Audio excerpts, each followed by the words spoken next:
ఇవాళ నేను మ్యాగీ చేసి చూపిపోతున్నా. ఫస్ట్ మ్యాగీ కావాల్సింది వాటర్, 1 గ్లాస్ వాటర్ ప్యాకెట్ ని కట్ చేసుకోవాలి.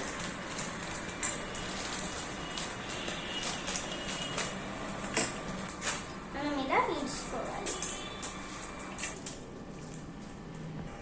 ఇప్పుడు మనం స్టవ్ పైన పెట్టుకున్నామండి. మసాలా వేసుకోవాలన్నమాట. మనం మసాలా కట్ చేసుకోవాలి. అది ఉడికాక మనం ఈ మసాలా వేసేసుకుందాం. నేను వేస్తున్నాను, వేసేసాను ఒక ప్యాకెట్. అయిపోయింది. ఇప్పుడు మనము గెంటితో కలబెట్టుకోవాలి దాన్ని.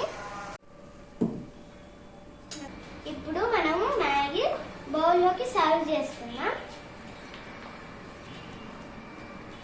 ఇప్పుడు మా అన్నయ్యని అయితే టేస్ట్ చేసేకి పిలిచేద్దాం. సూపర్ గా ఉంది. చెల్లి మజా